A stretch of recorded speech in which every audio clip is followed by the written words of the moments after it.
This is Amy Chan from CakeDecoratingSchool.com, and if you like cake decorating, you're in the right place. Welcome to our flower series. In this video, we'll be piping buttercream Dutch irises. It's broken down into steps so you can skip ahead, rewind, and rewatch as desired. We're making Dutch irises and we're using American style buttercream. We're going to make two colors and we'll use the following liquid gel colors. Some royal blue, violet, and finally, a little lemon yellow. The first color we're going to make is going to be that purple, blue, I don't know, I guess it's almost a royal purple color. So we're going to use some royal blue and do a couple of drops of that.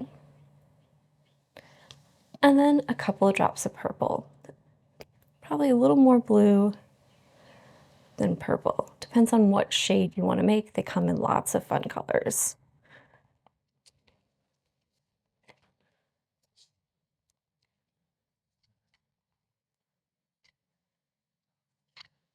So that is looking nice, and I think it's going to deepen well. Just going to go a little more blue with it maybe. So maybe give it a little, just a little more royal. I think just one will do it.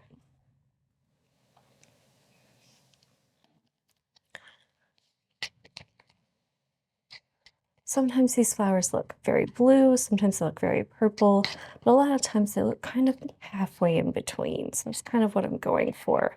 Something in between blue and purple, and that's a beautiful shade for our irises. Our second color is a little bit of yellow. So I just have a tiny bit of buttercream, and I'm just going to give it 2 drops of lemon. We want to make a nice, vibrant yellow shade, so we're going to use drops rather than specks, and go for a nice, intense color.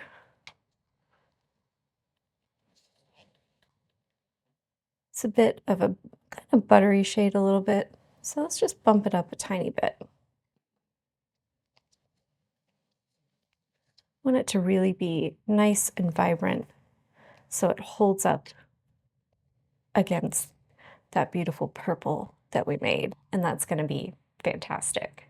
For this flower, we're going to use 3 bags. They're all 12-inch disposable decorating bags, and 2 of them are fitted directly with directly with the tips, and 1 we're using a coupler. For our yellow, we're using a number 3 tip that's fitted directly in the bag. Our second bag is also fitted directly with the tip. It's a 104, and we've striped this bag with both our purple and our yellow, and you'll notice the yellow is lined up with the fat end of that tip opening. Our third bag we fitted with a coupler, and we have it fitted with a number 5 tip to start with, and we'll also be using a 104. So we're going to do several techniques to create our Dutch irises. The first one, some dots. So just up off the surface with our number 5 tip, and we're going to squeeze, let our frosting connect, pipe a nice full dot, stop, and swirl around. These are great practice for your dots if you're still working on finishing them off well, because we're not going to see them, so any little imperfections will disappear. We're also going to make a ring with our number 5 tip. So we're just going to hold it steady, nice, straight up and down, and we're going to squeeze while we're turning our flower nail. So we're just going to make a nice little circle on top of that nail. And I drew one here, but really all you have to do is hold and squeeze while we're working on our nail, and we'll make a nice little circle for ourselves. We're going to make 2 types of petals with our 104 tip. And when we think about the first type, we want to think about a spade. So think about a deck of cards that suit the shape of a spade, where we're getting wider and then skinnier to a point.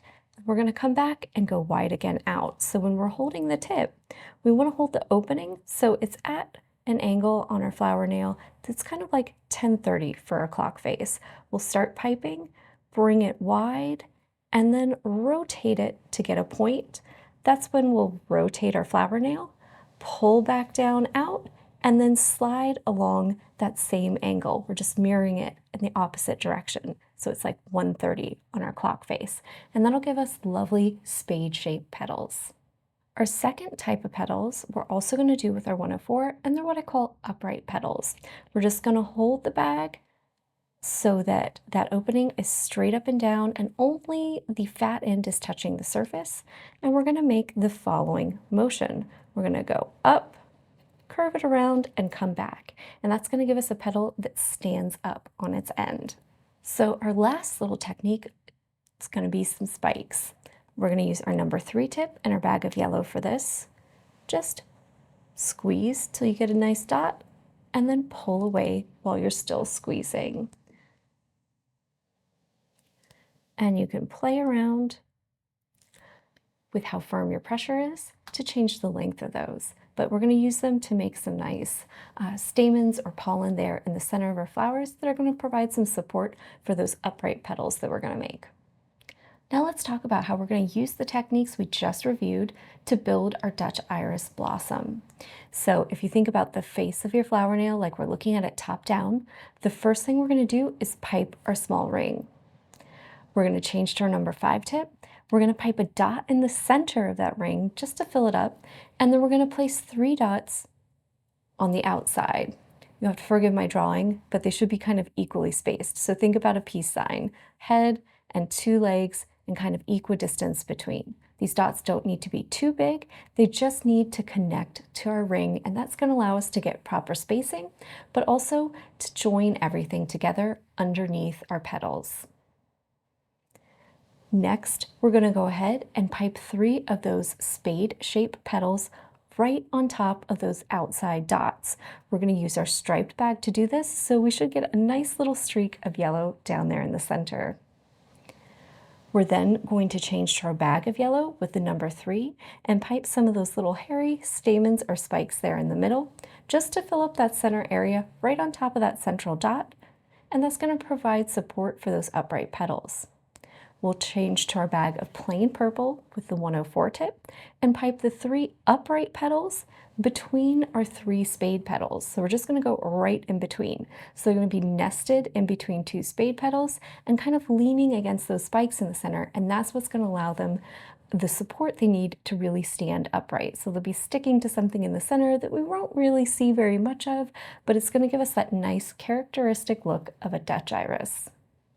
The first thing we're going to do is pipe our ring. So we want to start with that tip right in the center and then just walk it out a tiny bit, lift up, squeeze, and turn. And this should give us a nice full circle.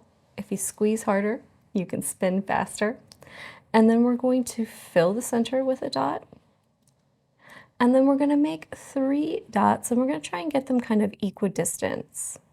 So just 1 up top,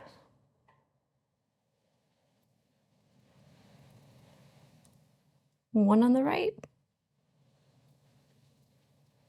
and 1 on the left. If you need to, you can always adjust them a little bit too. You can always take them off and redo them. It's not a problem. But we want 3 kind of pretty much equidistant dots on the outside that we're going to pipe our other petals on top of. We're going to start piping our spade petals. We want to line ourselves up so that the tip opening is kind of at that 10:30 clock position. Our bag is like a 45-degree angle. And we want to have the fat end of the tip just resting on the back of that dot, kind of connecting to the ring. And the skinny end is going to kind of be sloped down. So think about trying to touch the surface.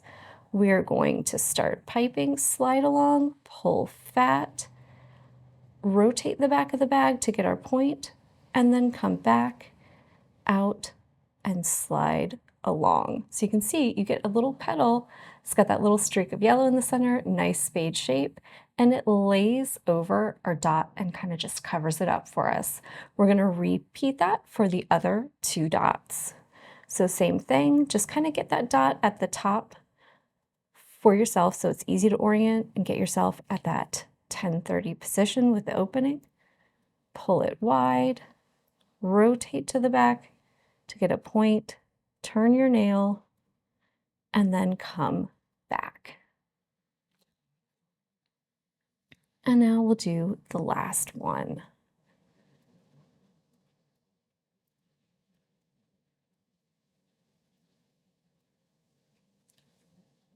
And there we have our 3 spade-shaped petals. Next, we're going to grab our bag of yellow with our number 3, and we're going to do those nice little spikes all over the center. So that little dot in the center, cover it up with yellow. I typically do one in the center and then just go all the way around. And that's going to give us a nice little buildup of those stamens or pollen there in the center to help support the upright petals. I've changed my bag of plain purple to my 104 tip, and now we're going to do those upright petals. I'm going to start right in between two of my spades. You can see there's kind of like a little half-inch space there, and that's where I'm going with the fat end of this tip, skinny end pointing straight up. We're going to just start right there at the bottom, just wriggle in a nice little petal, rotate once you get to the top, and come right back down. And that should allow you to nest that in there without disturbing your other petals.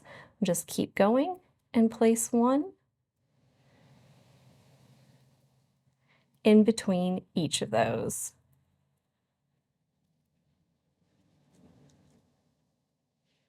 And there you can see we have a beautiful Dutch iris flower, and we just have that little hint of yellow in the center and on each of those spade-shaped leaves. That's all for this lesson. If you like this video, try checking out some of our other flower series tutorials.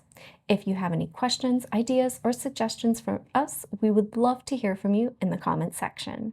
If you enjoyed this video and you'd like more about the cake decorating materials and equipment we use, or just some inspirational videos about cake decorating itself, you can follow us on Insta or YouTube at Cake Decorating School. If you'd like to know more about yearly membership and what it entails, you can go to www.cakedecoratingschool.com for more information. And if you're interested in these products, you can check the links in the description.